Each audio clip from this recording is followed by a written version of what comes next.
Guys, good morning! Welcome back sa aking YouTube channel. For today's video, check natin ang 2023 Honda Brio 1.2 VCVT Electric Lime Metallic. Guys, ito yung entry level ng ating automatic transmission for Honda Brio. Kanyang price is 827,000 pesos. So turgo na kayo ngayon sa ating featured unit for today. Guys, sa front portion natin guys, naka halogen headlights tayo with daytime running lights. Then sa upper portion niya meron tayong chrome accent continuous sa emblem hanggang sa other side. Then ang ating front grille is honeycomb na matte black. Then yung lower front accent garnish natin is matte black din. Pero kung manonotice nyo guys, meron siyang extension ng garnish hanggang dito sa side ng ating front bumper para mas maging sporty yung itsura niya. Then actually may resemblance siya doon sa sa mobilyo natin na face out na. So yun yung niya, pinaka design for the front bumper. And nga pala guys, itong electric lime, ito yung newest color ng ating Honda Brio. So ang pinalitan niya sa previous model is yung Carnival Yellow. So mas siya, head turner, eventually catchy kasi nga doon sa kanyang sa kanyang kulay na may resemblance dati sa Honda Jazz na abstract yellow. Regarding naman sa engine guys, 1.2 CVT or 7-speed automatic, then 90 horsepower with 110 Newton meters of torque. So regarding sa mga niya sa engine performance, siya ang pinaka powerful regardless dun sa mga competitors sa market. At the same time, siya 4-cylinder, then single overhead cam, front wheel drive. Powerful yet fuel efficient ang ating unit. Turko naman ngayon sa ating passenger side. So, ang changes nga pala dito sa minor model change ng Honda Brio, yung alloy wheels natin is two-tone na. So, combination na siya ng silver and black. Same time, 14-inch alloy wheels. Then, MacPherson strut ang ating suspension naman sa front. Then, ang ating brakes is ventilated disc. Ground clearance is 137mm. Turning lights niya guys is nasa fender portion. Then, side mirrors natin is body color ang upper portion na cover. Then, matte black naman sa lower portion. Regarding naman door handles, body color na rin siya. Sa likod guys, drum brake ang ating brake sa rear. Then torsion beam naman ang ating suspension sa likod. Then micro-type antenna pa tayo guys. So across all variants ng Honda, si Brio na lang ata ang naka-micro-type. Pero eventually yan, hopefully magkakaroon ng changes, gawin nila sharp yung antenna para mas maging premium yung itsura niya. Yan. Tapos, ito naman yung kanyang passenger side na nasa tayo, rear view.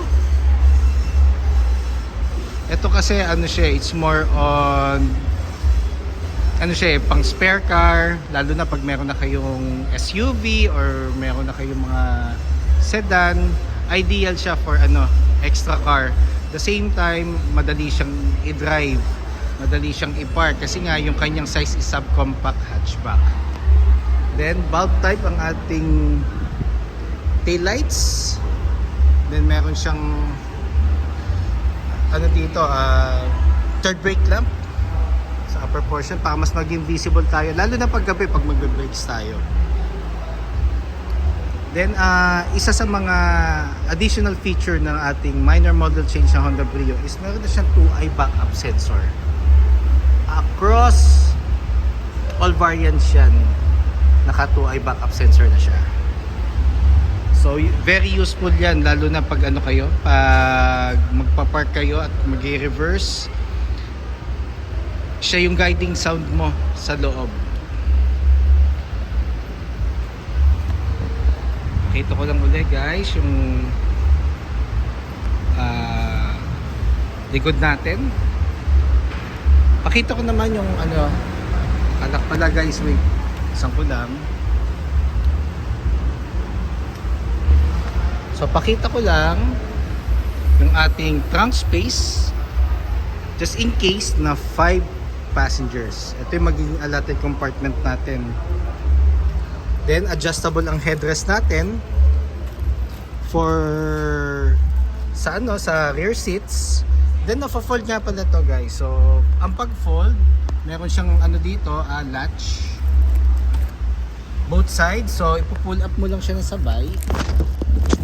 Then, so hindi na siya nakabagsak kasi yung headrest natin is medyo nakaangat. So i-adjust ko lang guys.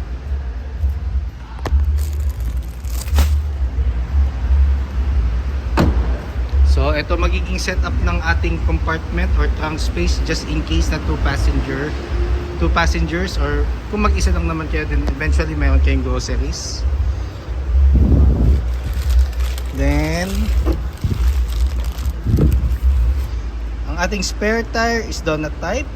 Then tool sets kasama na yan, kompleto na yan with early warning device pag nag-release kami ng unit. Then eventually ang kanyang jack pala is nasa ilalim ng passenger seat. Nandito siya guys.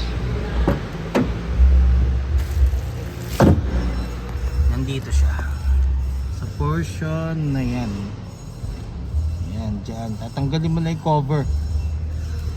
So guys, FYI, ang jack ng Brio and the same time BRV nasa ilalim ng passenger seat.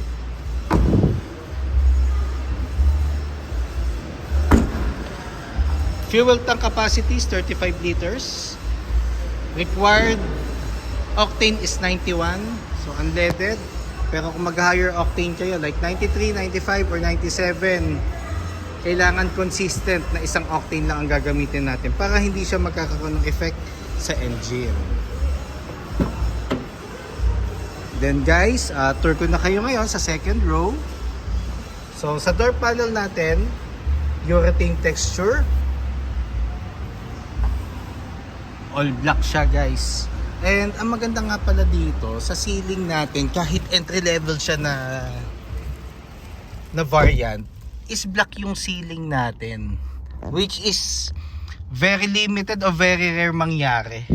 Kasi sa ibang model lineup ng Honda, pag hindi top of the line, normally ano siya, light gray ang ating ceiling. So eto black na, mas ano siya, mas elegante siya tingnan. Ayan.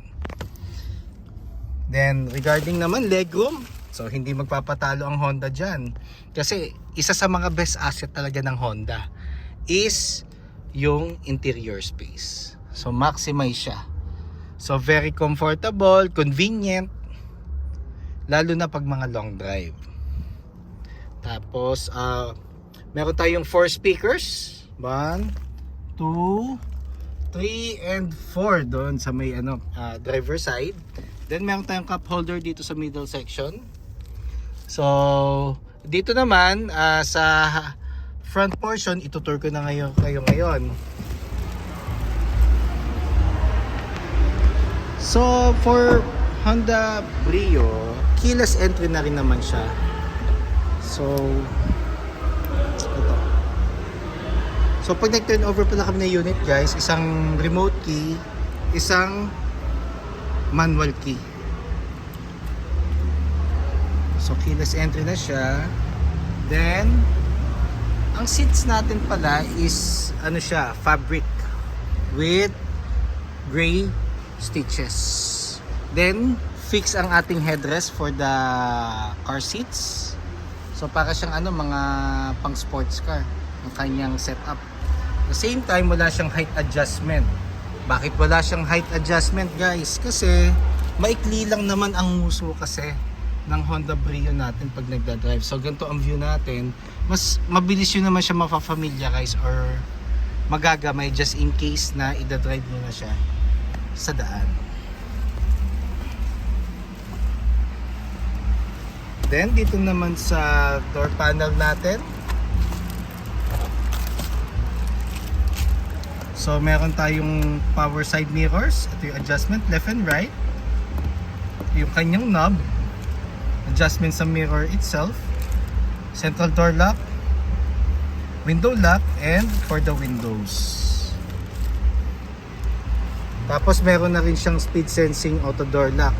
It means pag umandar ka at di mo na-lock yung unit, then eventually nag-hit ka ng 15 kilometers per hour, matik mag-auto lock yung yung mga pinto. Then dito naman sa lower portion, dito yung kanyang hood. Then gas lid.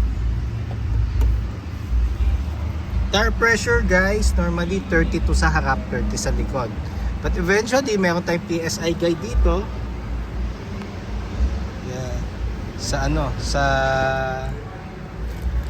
side ng driver. Pero dito nakalagay lang is 29 sa harap, 28 sa likod. So pwede nyo naman siyang i-adjust. Depende kung saan kayo komportable kasi may factor talaga ang PSI or hangin ng sasakyan.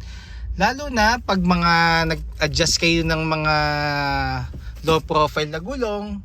So pag maninipis yan, lalong mas matagtag yan pag pag ang daan natin is hindi patag. Friendly reminder lang naman guys. So ang pinaka safest is 32 sa harap, 30 sa likod. Then ang ating steering wheel. Yan.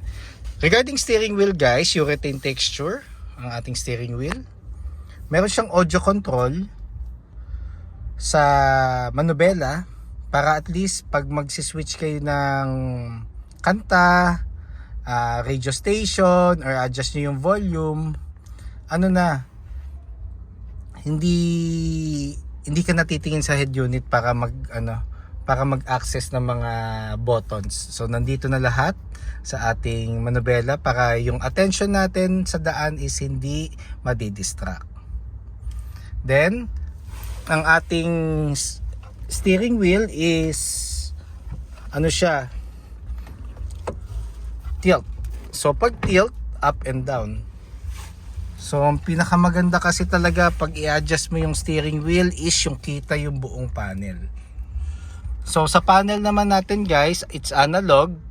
So meron siyang portion na digital dyan. Normally dito lumalabas yung orasan and yung gear indicator para hindi na kayo titingin sa transmission.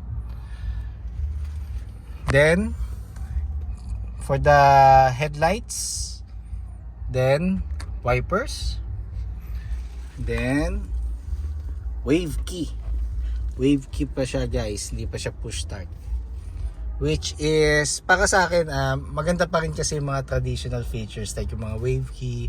Kaya lang nandun na tayo sa transition talaga na nag-e-evolve na yung technology ng mga sasakyan. So baka ilang years pa, baka naka full electric na lahat. Pero for me, mas reliable pa rin ang mechanical engine for some certain reasons. Then touchscreen audio unit with Apple CarPlay and Android Auto Ready. Bi-cord pa siya guys . Then aircon buttons natin is yung normal buttons. So ito yung fan, ito yung on off, then ito yung thermostat. Then meron tayong 2 cup holders dito. Then power outlet na 12 volts. So kung maglalagay kayo ng dashcam guys, basta plug and play. Dito nyo lang siya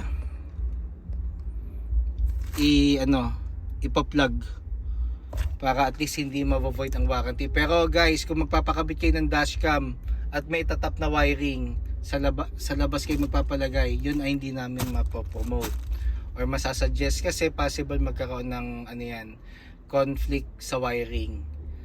Kasi ang wirings ng sasakyan very sensitive yan. Minsan pag hindi tama ang procedure, yan ang nagiging cause kung bakit nagkakaroon ng minsan sunog or problem sa panel, may mga lalabas na symbol. Yun. So guys, mas maganda lahat kasa. Kasi meron naman kaming ano dito, winter pine or accessories department na specialty nila yung mga pag-install ng mga dashcam, sensors, reverse camera. Yan. Then, transmission guys, park, reverse, neutral drive, sports mode, and low gear. Sports mode, mas intense RPM, mas mabibigyan kanya ng additional power or speed. Pero expect nyo mas magko-consume siya ng gasoline. Then low gear, normally pag mga ano yan, uphill and downhill, mas mabagal ng ikot ng ating mga gulong. Then, handbrake. So kung mag-handbrake tayo guys, yung pinakamataas, pinakasagad. Kasi pag hindi siya sagad guys, may tendency siyang mag-move. Which is minsan di mo namamalayan, umaatras ka pala or umaabante, possible magkaroon ng incident.